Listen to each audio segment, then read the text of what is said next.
जय जगन्नाथ पिलाने आज तुम एग्जाम है board exam Sanskrit set A objective question उत्तर देखा। चलो स्टार्ट करवा। एक नंबर सठिक उत्तर होची ऑप्शन बी। दुई नंबर सठिक उत्तर होची ऑप्शन ए। तीन नंबर सठिक उत्तर होची ऑप्शन सी। चार नंबर सठिक उत्तर होची ऑप्शन ए। 5 नंबर सठिक उत्तर होची ऑप्शन ए। नेक्स्ट 6 नंबर सठिक उत्तर होची ऑप्शन बी। 7 नंबर सठिक उत्तर होची ऑप्शन डी। 8 नंबर सठिक उत्तर होची ऑप्शन सी। नेक्स्ट 9 नंबर सठिक उत्तर होची ऑप्शन बी। 10 नंबर सठिक उत्तर होची ऑप्शन बी। 11 नंबर सठिक उत्तर होची ऑप्शन ए। नेक्स्ट 12 नंबर सठिक उत्तर होची ऑप्शन डी।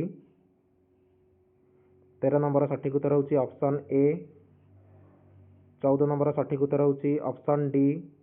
15 नंबर सठिक उत्तर होची ऑप्शन बी। 16 नंबर सठिक उत्तर होची ऑप्शन ए।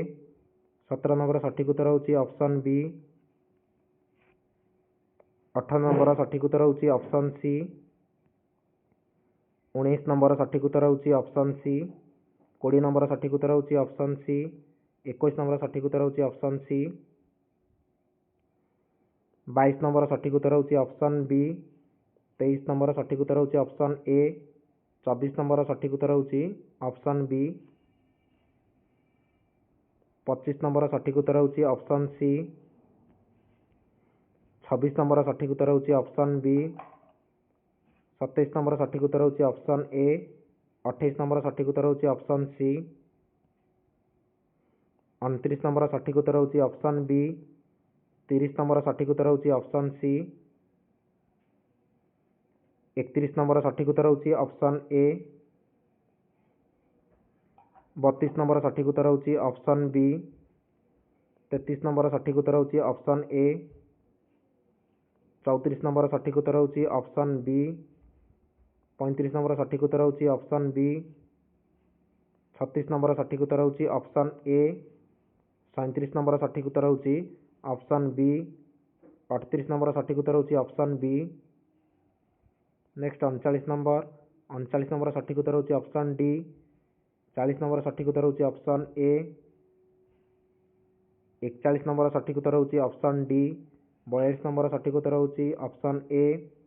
43 नंबर सठिक उत्तर होची ऑप्शन सी। 44 नंबर सठिक उत्तर होची ऑप्शन ए। 45 नंबर सठिक उत्तर होची ऑप्शन बी। नेक्स्ट 46 नंबर सठिक उत्तर होची ऑप्शन सी। 47 नंबर सठिक उत्तर होची ऑप्शन बी। 48 नंबर सठिक उत्तर होची ऑप्शन डी। नेक्स्ट 49 नंबर सठिक उत्तर होची ऑप्शन सी। 50 नंबर सठिक उत्तर होची ऑप्शन बी।